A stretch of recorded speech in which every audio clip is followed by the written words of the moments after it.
Welcome, friends, to yet another session that is going to excite each one of you for the next 1 hour, where author, poet, theatre personality Baisali Chatterjee Dutt will be in conversation with the author of Faith and the Beloved, Shibu Kochery. So, without further ado, I will quickly introduce them, and then I will hand it over to Baisali to take the evening forward. Baisali Chatterjee Dutt is a former columnist and agony aunt for Mother and Baby, one of India's leading parenting magazines. She has also compiled and edited 2 volumes of Chicken Soup for the Indian Soul series, namely the ones on friendship and brothers and sisters, while also contributing to 10 of their other titles. She has written Shorbari Dotto, The Design Diva, a biography on one of Calcutta's leading luminaries in the fashion world, published by Niyogi Books. Her book, Three is a Lonely Number, is a novella in verse. Baisali's poetry has been published in various anthologies and magazines, print as well as online, nationally as well as internationally. Veils, Shackles and Halos, For Rhinoceros in a Shrinking World, Algebra of Owls, Femina, The Asian Age, Panoply, Drabi, Isolocation, The Kali Project, and Sahitya Academy's Modern English Poetry by Younger Indians, to name a few. Baisali's other great passion is theatre. She has performed with some of the country's top English theatre groups. Currently, Baisali is the drama teacher at Sri Sri Academy, Kolkata. Born in New York, schooled in Bangalore, with college in Delhi, Baisali Chatterjee Dutt now lives in Kolkata with her family. She has an MA in French from Jawaharlal Nehru University. Thank you, Baisali, for coming on board Readers and Writers Club page.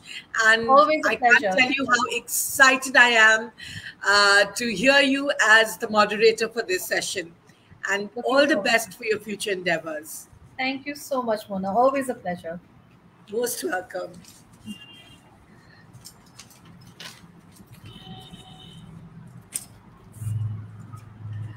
Shibu Kochery, the best-selling and award-winning author of Men and Dreams in the Dhauladhar, graduated from the prestigious National Defence Academy, Khadapasla,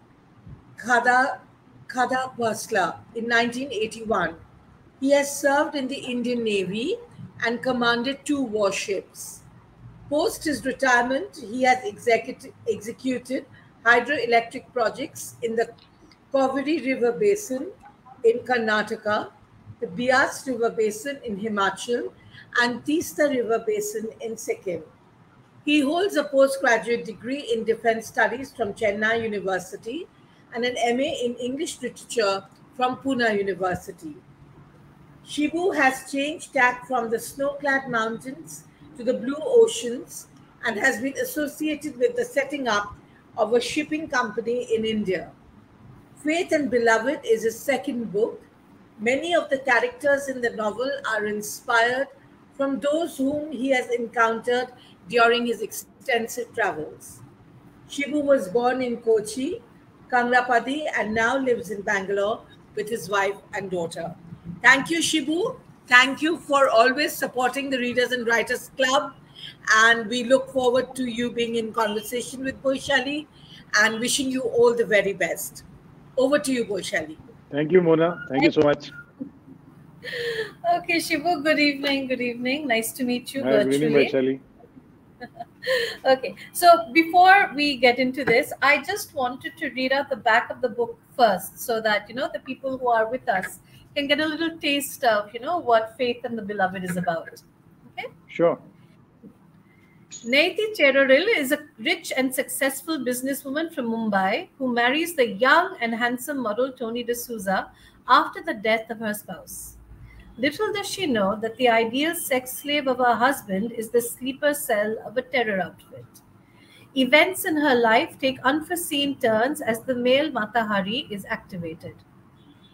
Prem Rollins is a culinary exponent and a brilliant student whose whole world revolves around his brother Arun. Things go awry when the police kill Arun under mysterious circumstances. Prem kills the inspector in retribution and is on the run. He is on the lookout to find the dark secrets leading to Arun's death. Prem must avenge those who have plotted to kill his brother.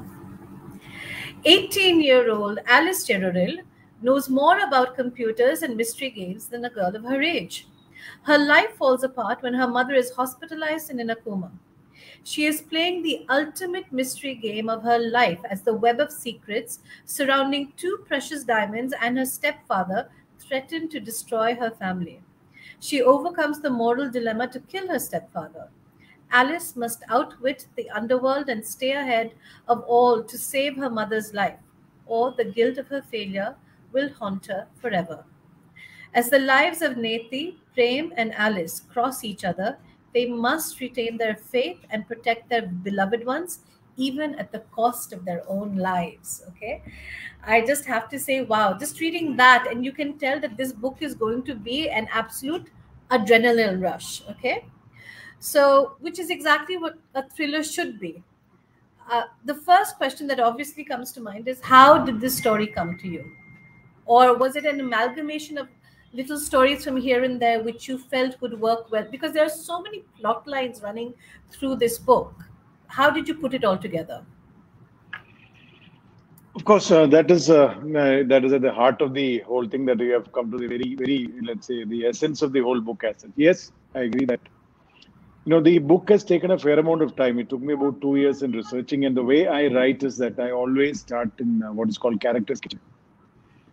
So I decide on as a practice, I have character sketching, which is an ongoing process. And even before I have finalized the plot in my mind.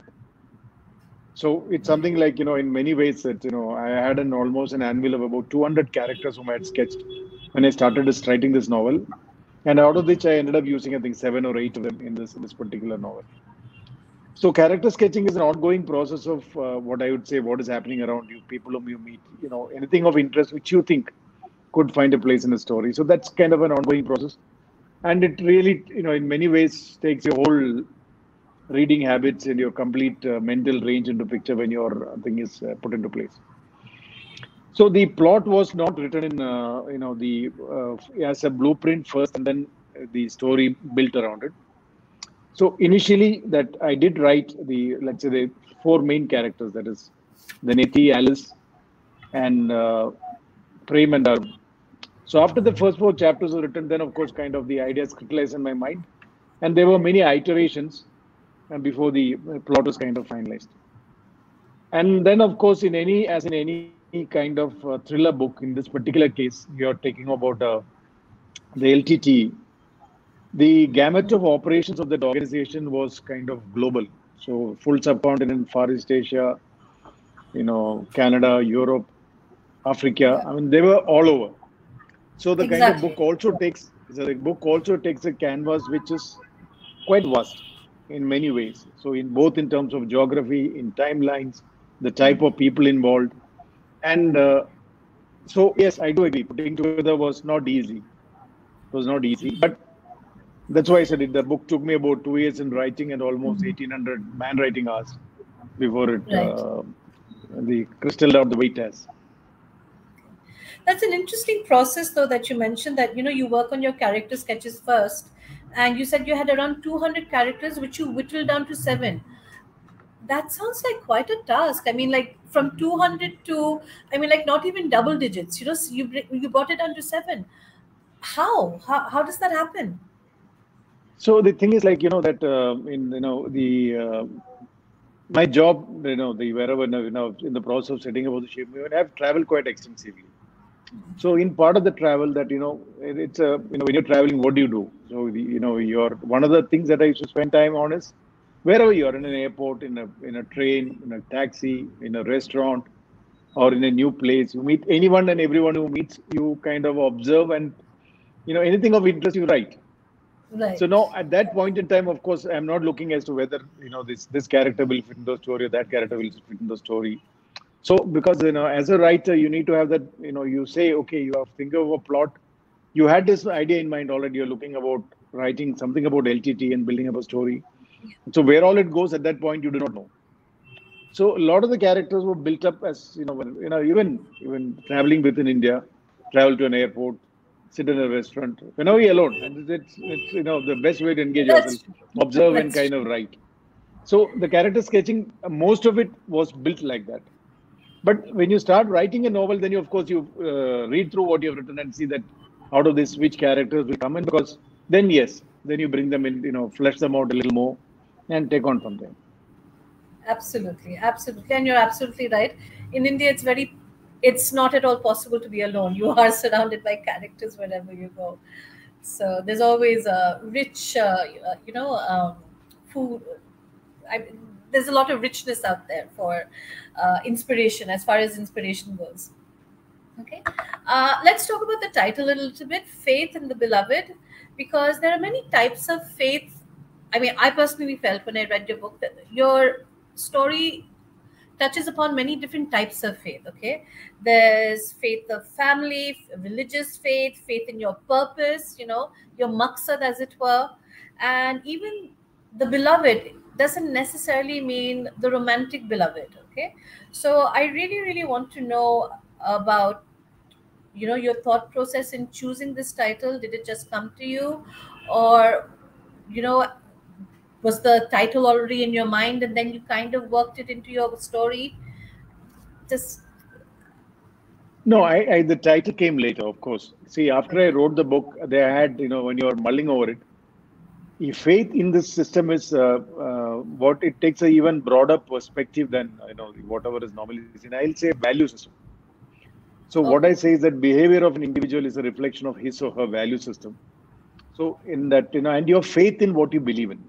And in this particular case, what I mean, what you value in your value system. It may be right, may not be right. So it has got We'll normally come the to value that. Yeah. system. Yeah. So that value system is in any society is a reflection of what influences in your growing up stages in life. So it is, family first, followed by school, then religion, society, four major players. And once you grow up, then of course you, depending on what you read and what you do and how you adapt with it. So these are the influences, which always play on us. And then it's about value system. So the whole question is it's about how much do you believe in what you believe in? How much are you willing to stand by what you believe in? And there comes a time, it comes in a time in the lives of not all of us, some of us, where you're put in a position where you have to make those hard choices. So do you stand with your loved one? There comes a time when you think that standing with your loved one means crossing a line. Would you cross the line? So there are no clear-cut answers for this. So I've tried not to be judgmental, but at the same time, I'm sure the characters are not in black and white; they're all in gray. So the readers have to find for themselves as to whether to they go with their actions or do not go with their actions. So the title came after writing the book, and I read through and I mulled over, and I thought this kind of conveys the spirit of the book. The faith, definitely. Why the beloved? In this particular case, the beloved has conveying that, let's say one of the secondary meanings, which means the loved ones. In this particular case, a daughter for his mother, mother for her daughter, or your one guy for his brother. And in that sense, in this Right, particular right. case, it's more of, the family relations that is coming into play. Would Here you in this also case, say beloved means the loved ones. even the purpose? Because many of your characters, they have strong purposes. I mean, like, their entire lives are motivated by their purpose in life. So would you also say that the shadow of their purpose, I mean, like, also crosses into the beloved stream? Sure. That see now in this particular case that you're the in this case, let's say we are talking about the character whom you're talking about, Tony, Tony, who has got exactly. I a was thinking. issue which was talking about. That is again inspired from a true incident which happened in the 80s when the civil riots broke out in Colombo. And there's a live story, reported story in the media of the mob burning a family in a car, and they spared the children. And the father from the burning car comes out, takes the children, and prefers that the children dies with him. It's quite a heart-wrenching story at that point, where you feel that a father has to kill his own small children, or he prefers that they die with him than be left to the mercy of a mob. Right. So now the character who goes on to say that he's given a message, live to fight another day. Yeah. Then he's got that purpose in his whole life, so he cannot see beyond. So he's living for the cause, and that is one thing that's a characteristic of LTT that I've tried to bring out, to say that that terror organization had people like this. Anyone who has lost somebody, who has been, some injustice has been done to, you motivate him or her.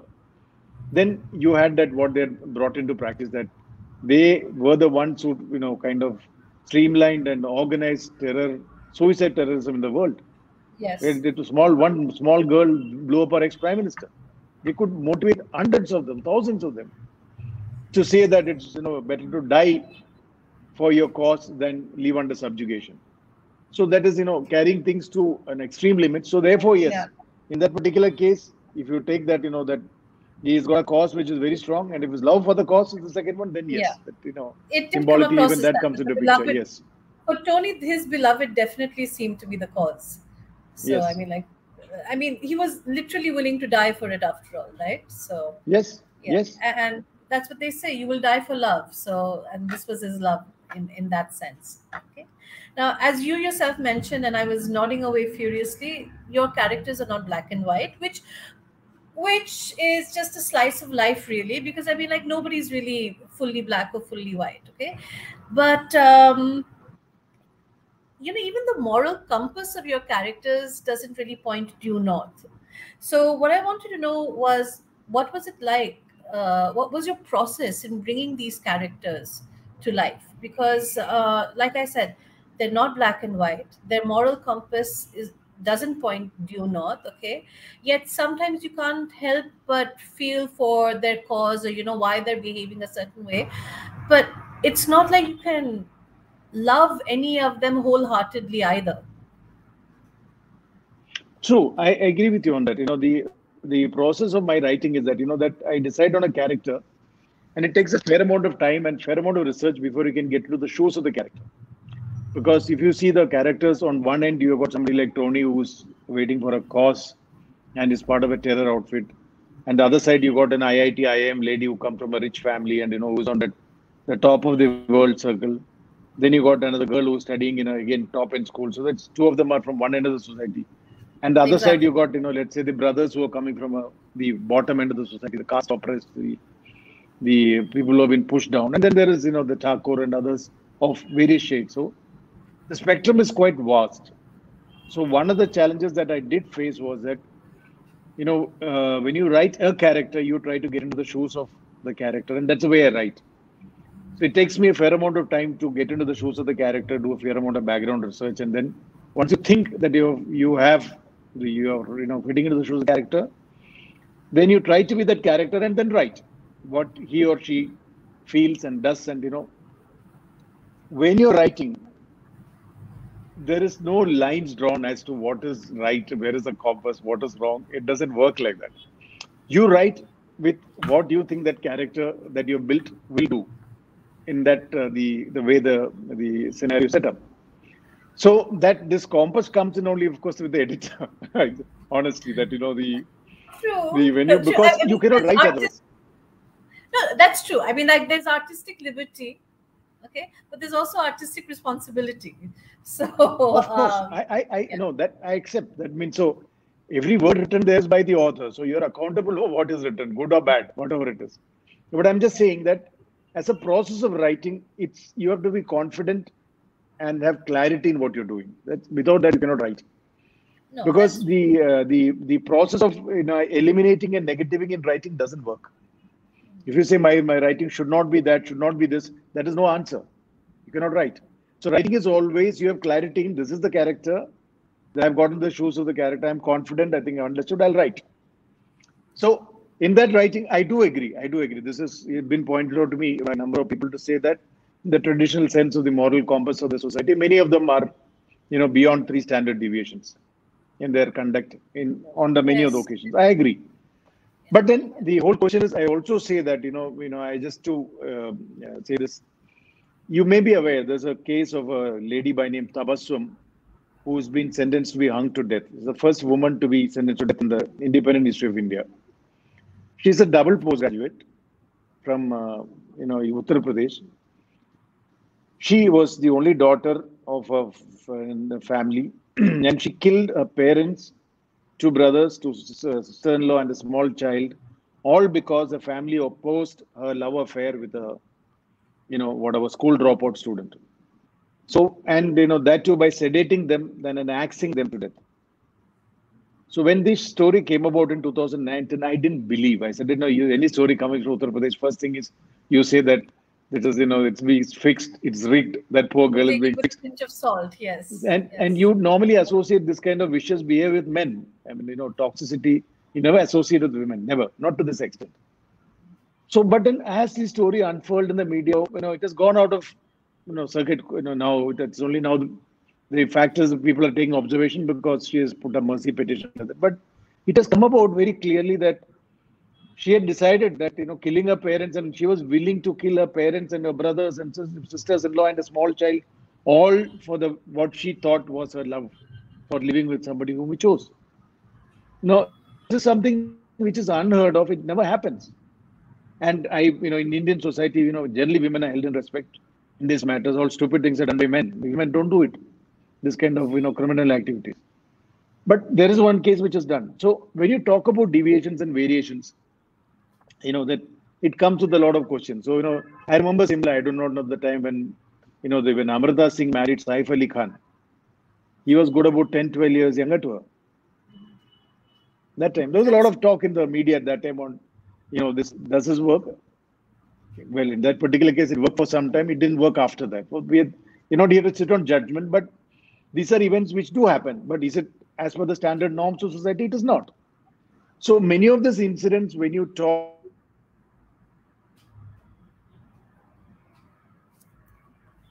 about, so from a typical point of view, I agree with you that many of them, when you get into the shows of the character, when you're dealing with organizations like LTT or let's say a terror attack on Mumbai where innocents are just killed, Yeah. just absolute killing with senseless violence, and the kind of things that LTT did. So a lot of the things are linked to the kind of story that is being built up. So that No, I when you work with terror organizations and intelligence agencies and counterintelligence agencies, there is a lot of stuff which happens which is normally should not happen. So I no, guess I some of it goes to the story, sorry. some of it goes to the story, and that's part of it.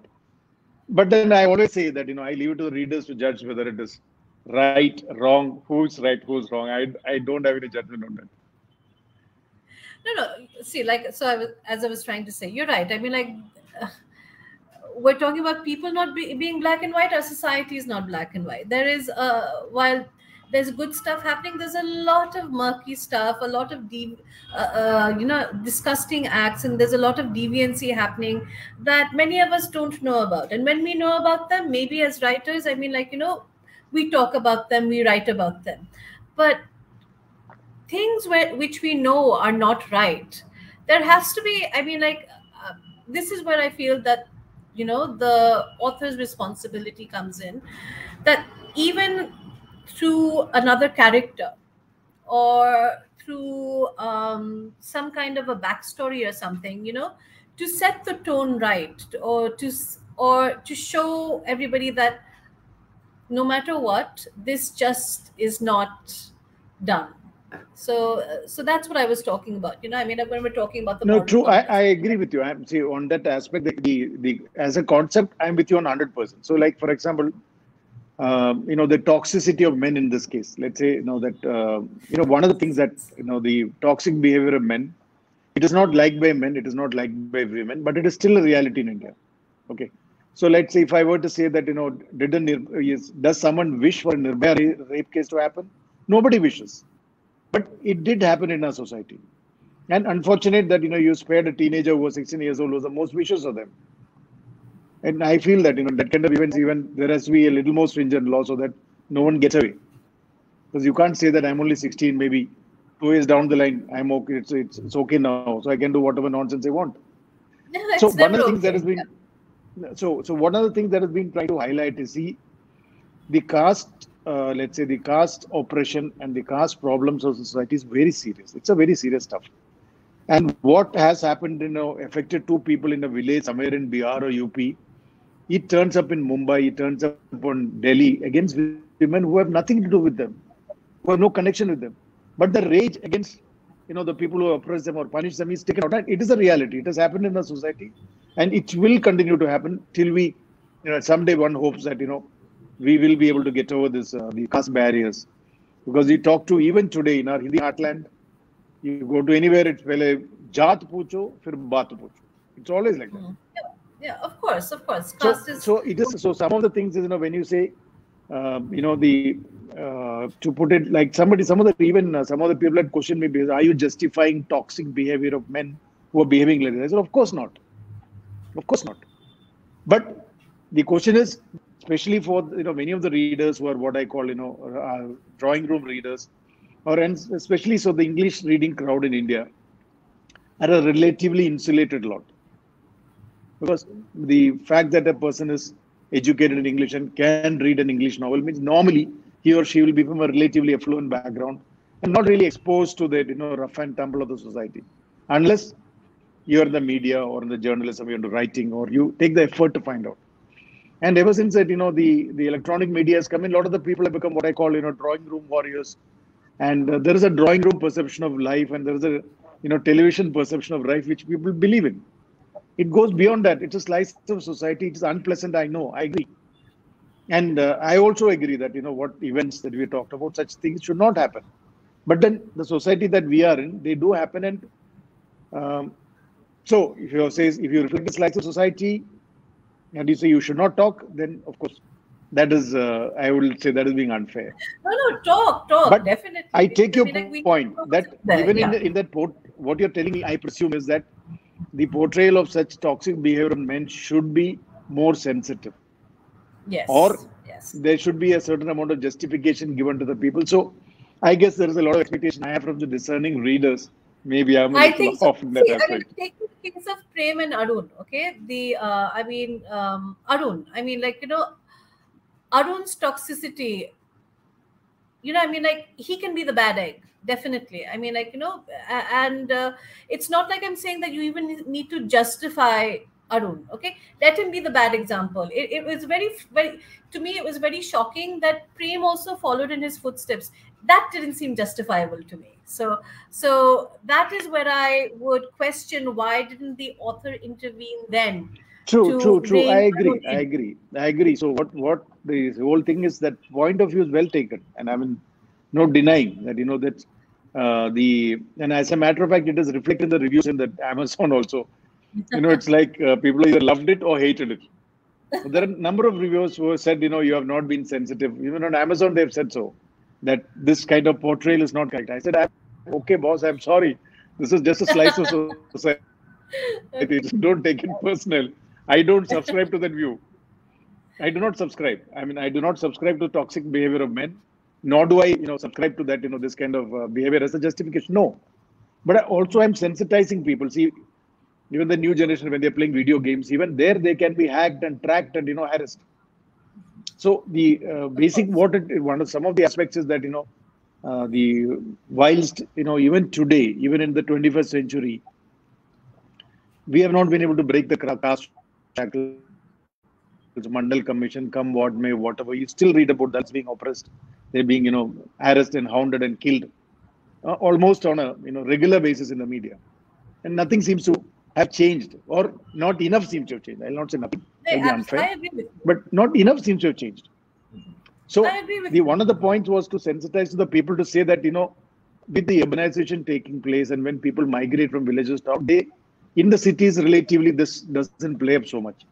In the cities, the caste equation doesn't play up so much. But you can, like people say, you can take a man out of the jungle, but you cannot take the jungle out of him. So the people who have been oppressed or have been victims at some point, when they get an opportunity, they take it out on people who have nothing to do with them, who are no way connected. So it's also to sensitize people. You're only looking at one aspect. Also, you said you need to address other aspects also. Of The course. social evils of the society is the root cause of many of the evils. So, I but absolutely I agree say, with I you. go with what you're saying. Yes, if as a reader you feel that it is not portrayed sensitively enough, definitely. No, I agree with you. I agree with you, especially in in our country. There's still a lot of work that needs to be done as far as caste goes and as far as gender goes.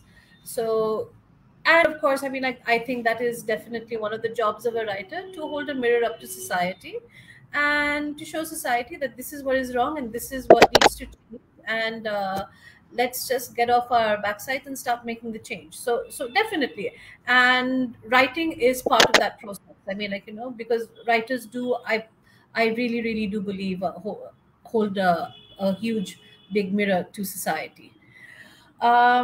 Anyway, let's just move on from this part and go on and talk about your earlier book, your first book, which was Men and Dreams in the Dhauladhar. Okay, which for the benefit of our viewers, it was about a hydel project in the Himalayas. Okay, and now, there are a lot of definite commonalities with both these books, I personally feel.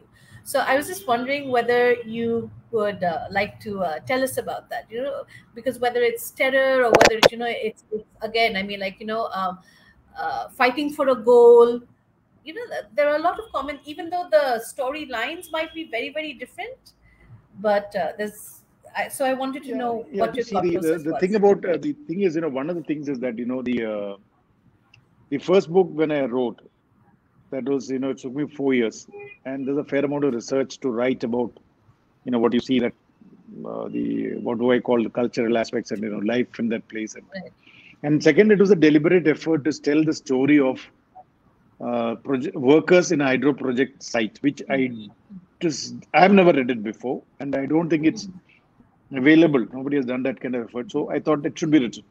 So one part of the effort was to bring out as to how life moves and how much very ordinary mortals, how they risk their life so that your dams come up, or whatever your projects come up.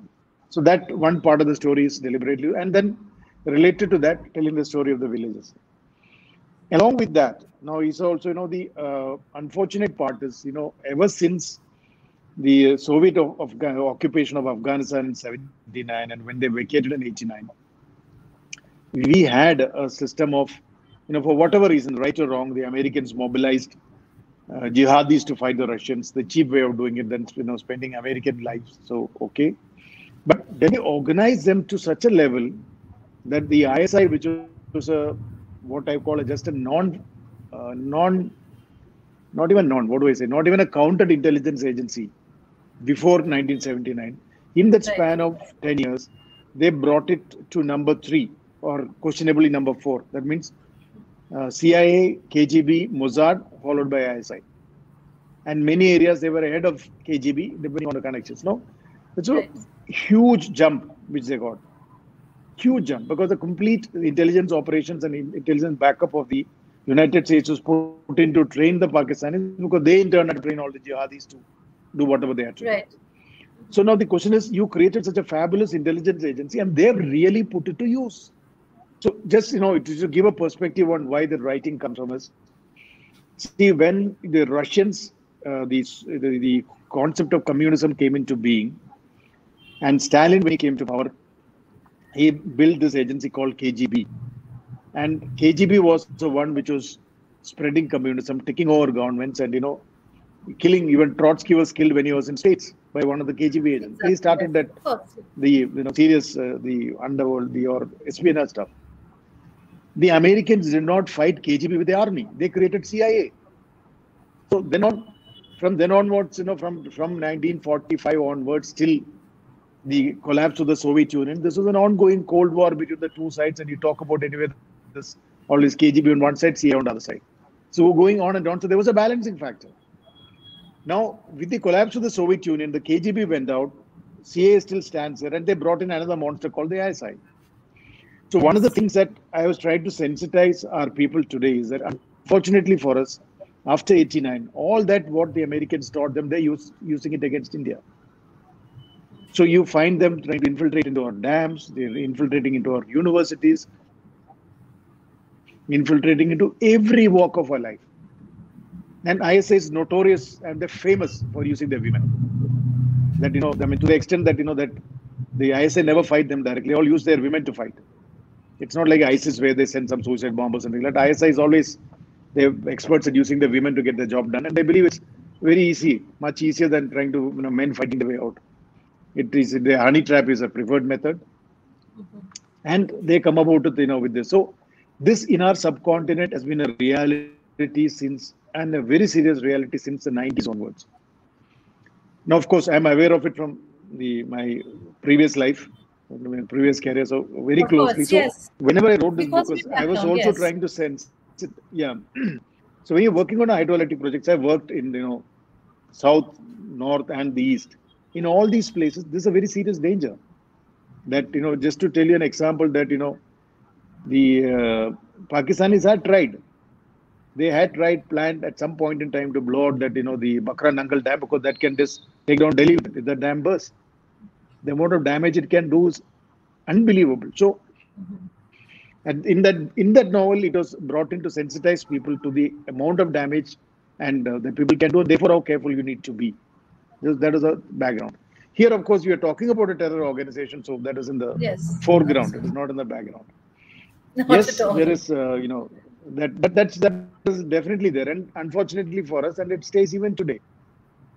That even, demonetization, which I've talked about in this book, more than what happened to us, it is what they got hit harder.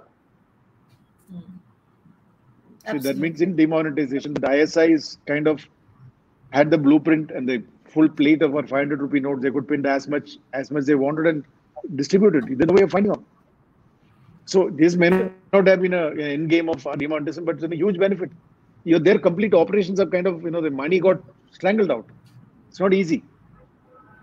So in many ways, Very some of true. the writing, when you write about, see, when you write about a terror, this kind of a background, so you do bring in a lot of information, which to a Of discerning course. reader will be of interest, but it goes beyond the normal thrill lines.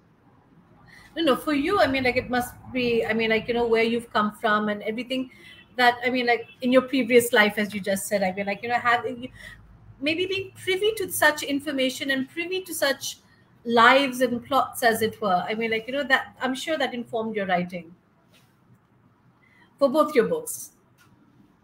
Just to make myself clear that whatever I've written is open source information. I have not read it Right. either in my Of first course. novel or in my second novel.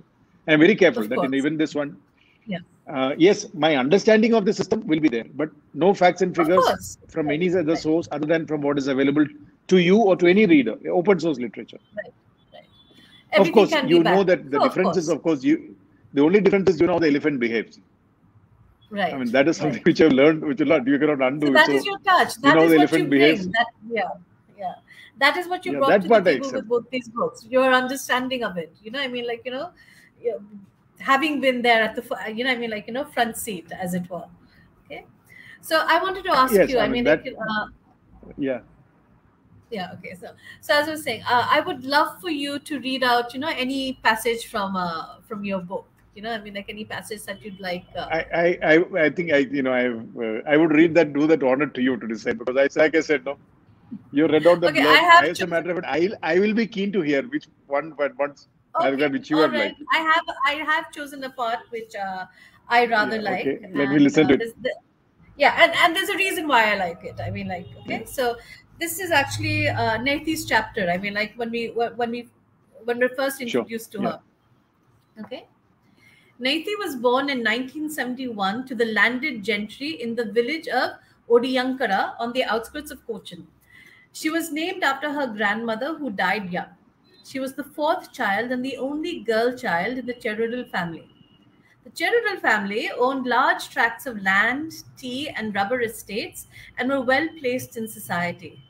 Her father, Jacob Cherrill, was the traditional Syrian Christian father who believed in the Lord and did not believe in sparing the rod.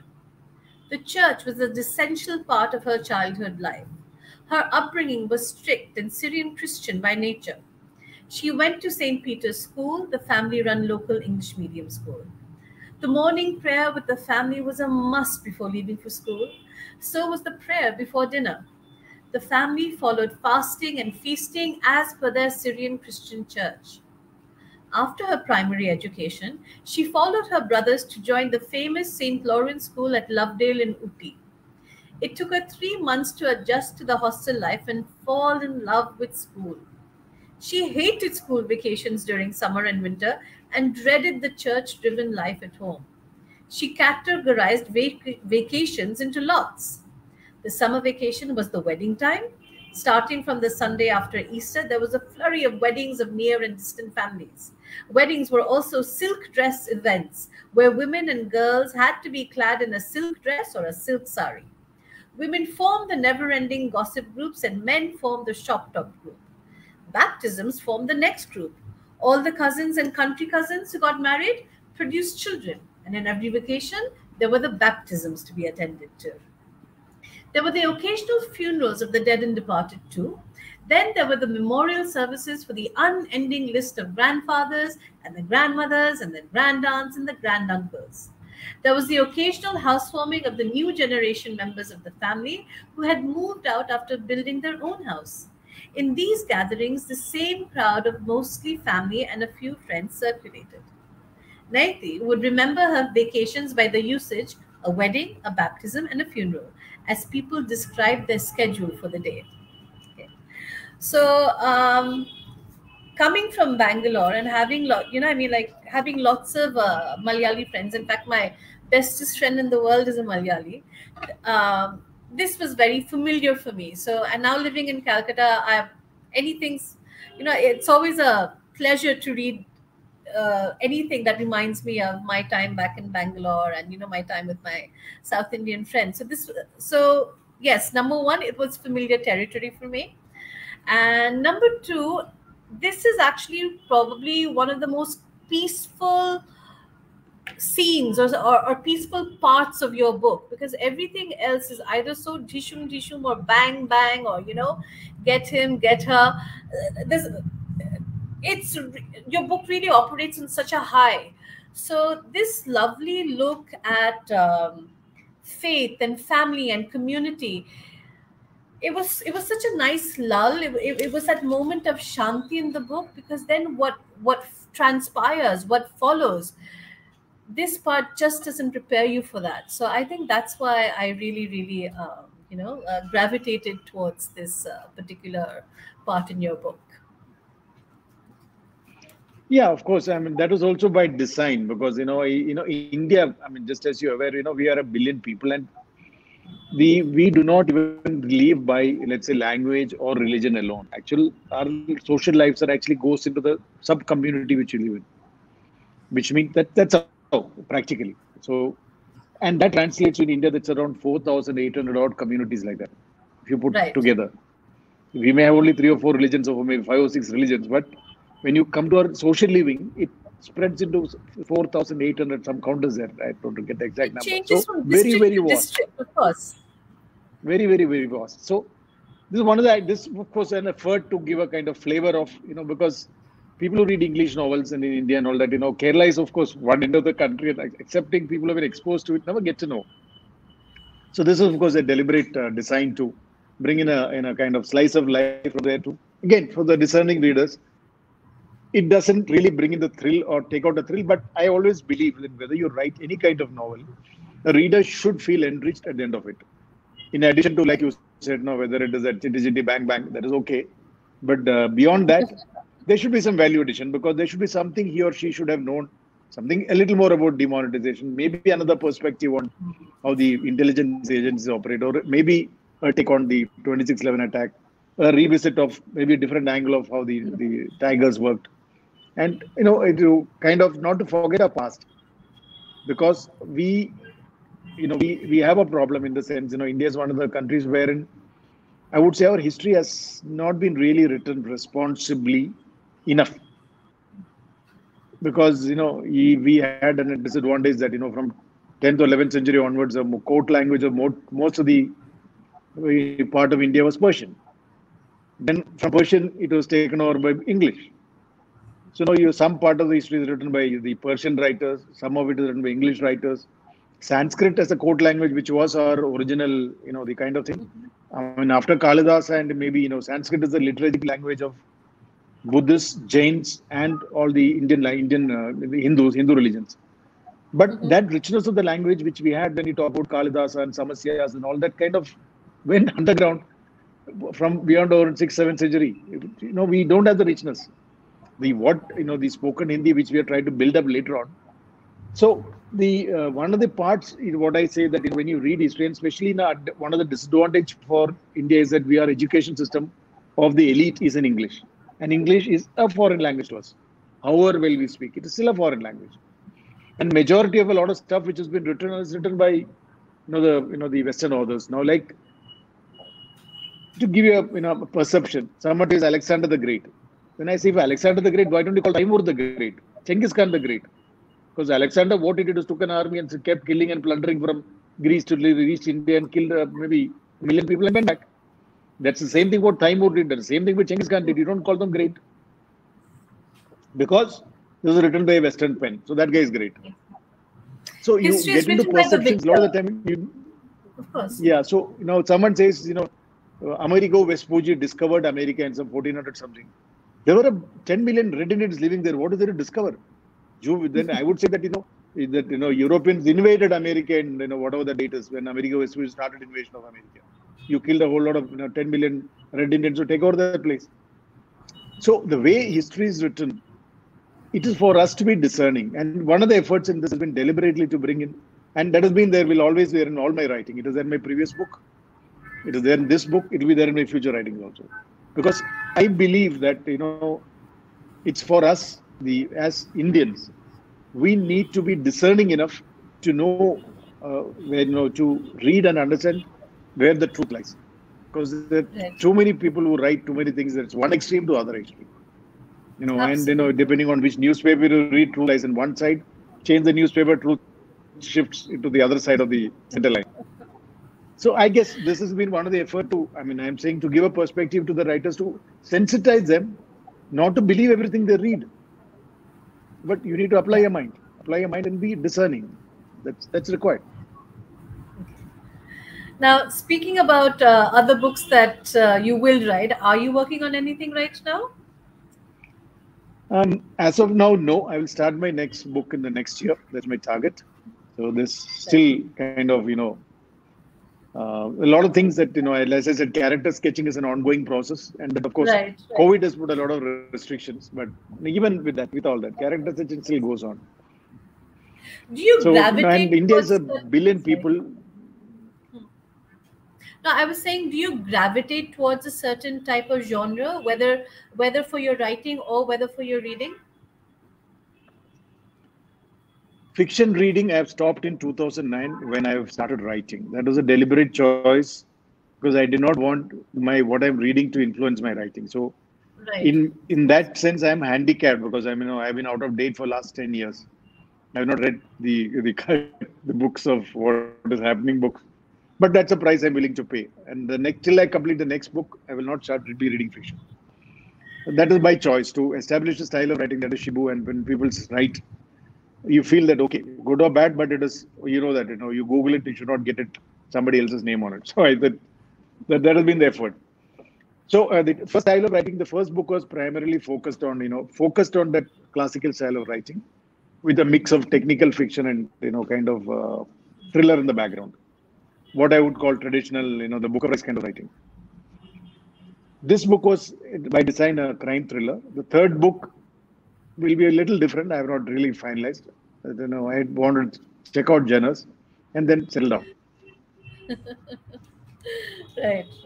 So, and do you have you told us about how you first work on your characters and then, the plot works itself in. But when you finally start writing, do you have a process that you follow? Of course. See, the normal process, there are 2-3 things that I do in practical sense. See, the initial process of character sketching is an ongoing thing. But when you decide to sit down to write one, then it has been an intense process of writing because it's very difficult to contain so many characters and stretch it beyond a certain time. So one that the first process of writing will be intense, where you try to get into one character, then you must finish that story. Very difficult to Okay. get into that character again second time. So once you're in that one character, you write 1, 2, 3 days, a week, whatever it takes. Finish one character, then get into second, three, four. Then you make a pause. Then of course I have a kind of whiteboard wherein you see which character, what date, where he is, where she is, and what are the events. Because when you're writing with character sketching and your plot, what you have in mind, and as it starts fleshing out, there will be some shortcomings. And that's always the editor will ask you, tell me the timeline, who's where, which date is this chapter, which date is that chapter. And the book is non-linear narration. So the first chapter is 21st century, second chapter maybe. The introduction of the book is in 1930s, and that first chapter starts off in 21st century, then it goes back to 20th century. So when you're playing with time, The place, timelines. and geography, of course you need to be very careful of that. So the process of writing is one that you have your first you've decided on which are the characters, and then you take out the main characters, and you have some event in mind. Then you write. Then you have a kind of whiteboard where you say these are the characters. Now this is the event you have in mind. Where are the other characters? You see where they should fit in. Then you start writing them. Then you start do what I call an iteration, wherein you start threading them through. So there'll be a lot of iteration which takes place after you finish your first round, wherein okay, you know that this guy is here, that guy is here, and there's always a challenge that once you define a character in the beginning, sometimes it does happen that you want a character to do something differently because it doesn't suit your environment. Because you defined a character, this is how he or she is supposed to be, but now at some point you want it to be different. No, that cannot be. So then, of course, you find that okay, then you tidy yourself, and then so those are the what I call the challenges which I enjoy in writing. And when you do so many characters and so many events, it becomes till about let's say halfway through the book, or at least 5, 6 chapters, you need a board. But one fine day, suddenly everything comes clear in your mind. The full story falls into place. Then you're able to say, That's a okay, lovely he's moment. here, he's there. That Yeah. Yeah. it takes time, Yeah. but it comes into your mind. Yeah. Then yes, then of course it's much easier to write. Then of course Absolutely. what you're doing is for the editor's sake. You're keeping records so that when he or she asks you what you have done, so where is this, where is that fellow, Absolutely. he has Yeah. answers for that. Yeah. We can't be anywhere But till that without an happens, editor. if that doesn't happen, it can be very challenging. For the first book, it took me almost the 4 years. It's only 2.5 years down the line I could get that in my mind, full story in my mind, without any reference to anything. But this one is, of course, faster. It took me about maybe 3, 4 months into the book, and I had a kind of story in my mind, so you know what you're doing. Yeah. Because Yeah. otherwise, it is difficult. If you're not able to get a full story in your mind. It's very difficult. Very difficult. True. Very So true. that Very true. that is a level of amount of involvement. So till you get the story in your mind and story clear in your mind, and then yes, then it's your writing. But as I said, one of the things that I believe in is when I'm writing, I don't worry about the author or the editor or the reader, because then your writing goes for a toss. So you're clear in your mind, your confidence is right. That then the next level when you take is when the editor comes into place, and then of course the editor will cut Of you to course. size in many places, but it's okay. Now, So, do you have otherwise any writing becomes advice very for difficult. new writers? Sorry. Did you? Can you please repeat that? What you were saying? I think I cut I into you. said in the process of writing, if you are thinking about boundaries and limits and right and wrong, your writing will not be No, what I of call it. course not. You will not get the flow of writing. You cannot get. Oh, I fully agree. You can't. It's how I say. You can't write with the censor board in your head. You first have to finish all the. You have to lay it out on those pages, and then maybe your inner censor or Yeah, the I outer mean censor that's gets where to I work. rely on the editor, because even this book, whatever is there Exactly. is what I checked up twice, thrice. Whatever questions they asked me, I asked a question to the editor. Yeah. I said, will these questions come on? Yeah. No, it's okay. It's within limits. Like, Well. okay, the editor says so, that I take it. No, the first of I do agree that you need to get your words out, you need to get your story down on paper, and then but then that's where the editorial process comes in. That's where the first draft, the second draft, the third draft comes in. That's where you chip away at the the either the undesirables or the unmentionables, or the like, okay, the bits that aren't working, or like extraneous bits, as it were. So yeah, it's an entire process, of course.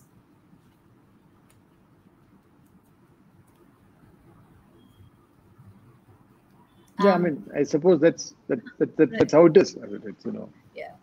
Uh, so we're almost running out of time. I just wanted to know, do you have any advice for budding writers? observe and write. I mean, writing is all about power of observation, because it takes, because I keep telling people, you cannot create people out of thin air.